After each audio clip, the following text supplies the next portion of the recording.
de mon cœur. Nous sommes de retour avec notre lecture humble du livre des esprits, un livre écrit par Allan Kardec par les esprits. Aujourd'hui, nous allons réfléchir à la question suivante. Allons voir. Question 406.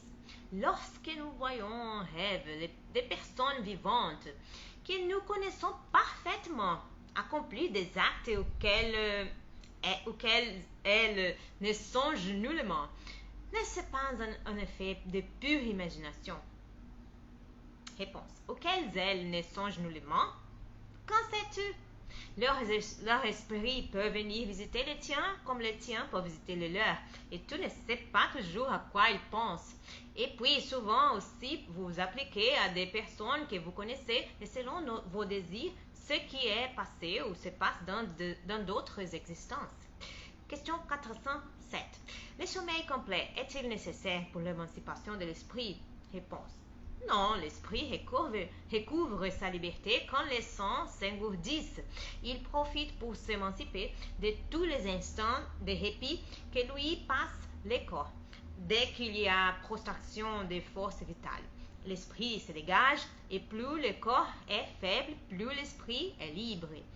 Il y a un texte au-dessous.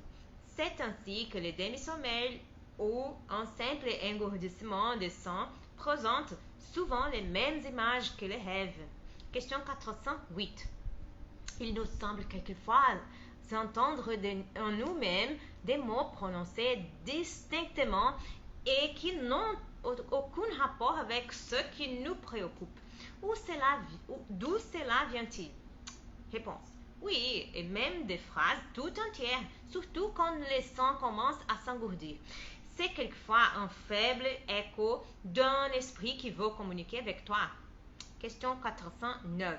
Souvent, dans un état qui n'est pas encore le demi-sommeil, lorsque nous avons les yeux fermés, nous voyons des images distinctes, des figures dont nous saisissons les plus minutieux détails.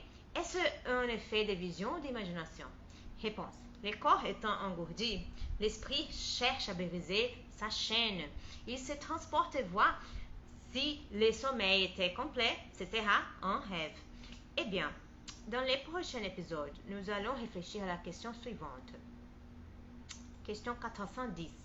On a quelquefois pendant le sommeil ou le demi-sommeil des idées qui semblent très bonnes et qui, malgré les efforts que l'on fait pour se les rappeler, s'effacent de la mémoire. D'où viennent ces idées?